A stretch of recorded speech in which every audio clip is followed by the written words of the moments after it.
एक छोटे से शहर में संदीप नाम का एक आदमी अपनी पत्नी चारू के साथ रहता था। वो अपनी पत्नी चारू को बहुत प्यार करता था। वो उसके बगैर एक पल भी नहीं रहता था।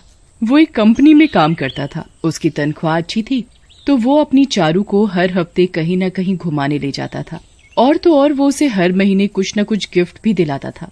संदीप और चारू दोनों में बड़ा ही गहरा प्रेम था।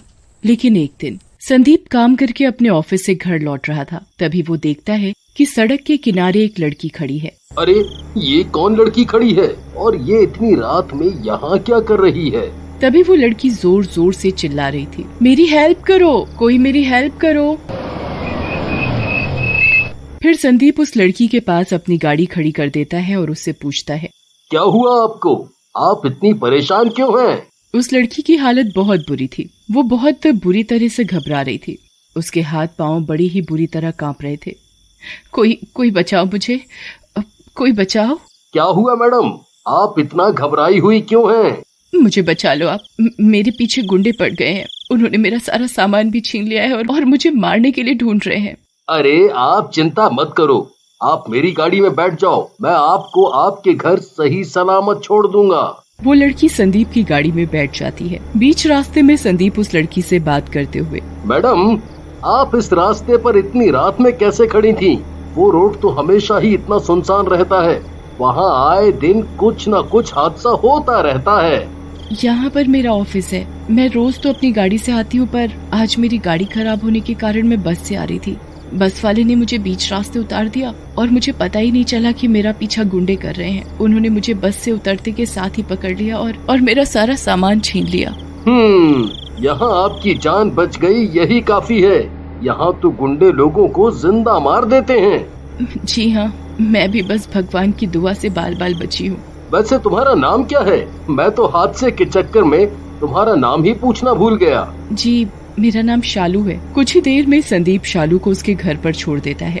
धन्यवाद संदीप जी, आपने मेरी मदद की। अगर आज आप ना होते तो शायद मैं बच नहीं पाती। अरे नहीं शालू, ऐसे मत बोलो, मैंने कुछ नहीं किया। संदीप घर जाता है और वो सारी बात अपनी बीवी चारू को बताता है। जी आपने बहुत अच्छा किया उस लड़की की मदद करके।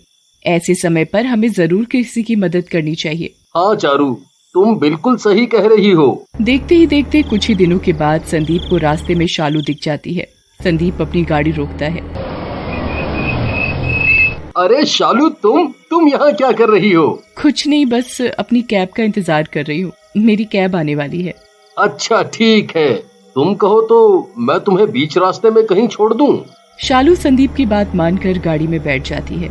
शालू संदीप से बीच रास्ते में ही हंसी मजाक करने लग जाती है। संदीप को शालू का ये मजाकिया व्यवहार बहुत पसंद आ जाता है और वो उसकी तरफ आकर्षित हो जाता है। ये शालू का मजाकिया व्यवहार कितना अच्छा है। शालू दिखने में भी बहुत सुंदर है। मैं शालू से अपनी दोस्ती बढ़ाऊंगा। देखते ही देखते संदीप और शालू का मिलना जल्दी जल्दी होने लगा और संदीप और शालू बहुत अच्छे दोस्त बन गए। एक दिन शालू संदीप से मिलती है। संदीप, मुझे तुमसे एक बहुत जरूरी बात करनी है।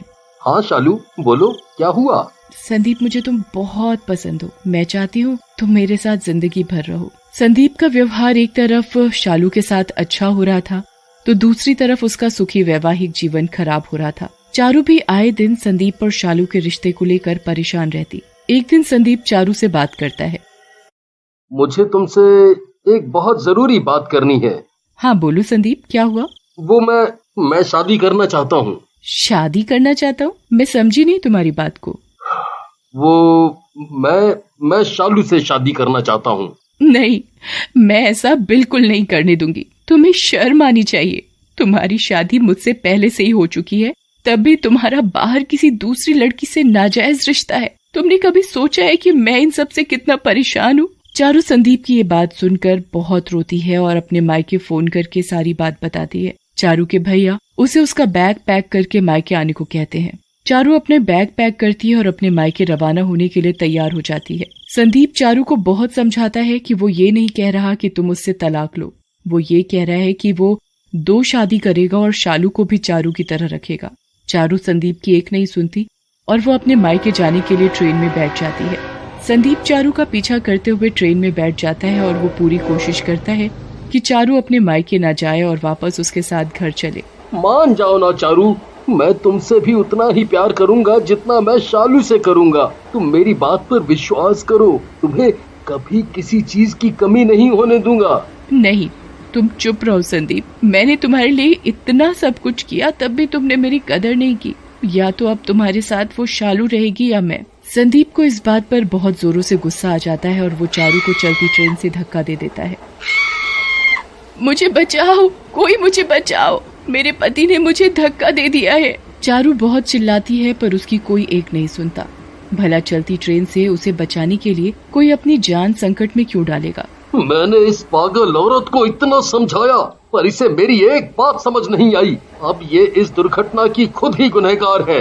संदीप अपने घर जाता है और शालू को फोन करके सारी बात बताता है और उसे शादी करने के लिए बुलाता है। शालू भी संदीप की बात सुनकर बहुत खुश होती है। आखिरकार उसके रास्ते का कांटा चारू अब उसके रास्ते से हट जो चुका था। संदीप गुस्से में बिना कुछ सोचे समझे शालू को बुलाता है और उससे मंदिर में जाकर शादी कर लेता है। शालू के रास्ते का कीड़ा तो हट गया था। शालू ने भी अपनी चालाकी और प्रेम से धीरे धीरे संदीप को अपने जाल में फंसाया और देखते ही देखते संदीप के नाम पर जितनी भी प्रॉपर्टी थी वो हड़प ली। आखिरकार मैंने जो चाहा था वही हो गया। इस संदीप की बीवी को भी अपने रास्ते से हटा दिया और अब इस संदीप को भी धीरे धीरे अपने रास्ते से हटाऊंगी और कोई नया मुर्गा फंसाऊंगी।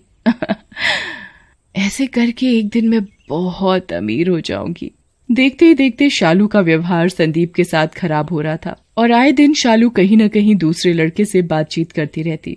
संदीप शालू की इस हरकत से बहुत परेशान हो गया था। वो दिन रात रोता है और अपनी बीवी चारू को याद करता और बहुत रोता। एक दिन शालू की उसके पति से बहुत लड़ाई हो जाती है और शालू अपने पति को अपने ही घर से बेदखल कर देती है। बेचारा संदीप करता भी तो आखिर क्या करता, वो बहुत जोर जोर से रोता है।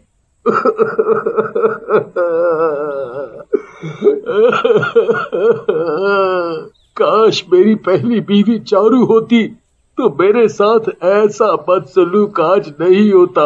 वो मुझसे इतना प्यार करती थी, मैं ही पागल था जो इस पागल शालू के बहकावे में आ गया। इस शालू का तो आए दिन का काम यही है, ये रोज कोई ना कोई लड़का फंसा कर पैसे लपेटती है। चारू, चारू। संदीप को भी अपनी गलती का एहसास होता है पर उसके पास पछतावे के सिवा कुछ नहीं रहता है। वो बेचारा दर बदर भटकता ही रहता है। चारू, चारू।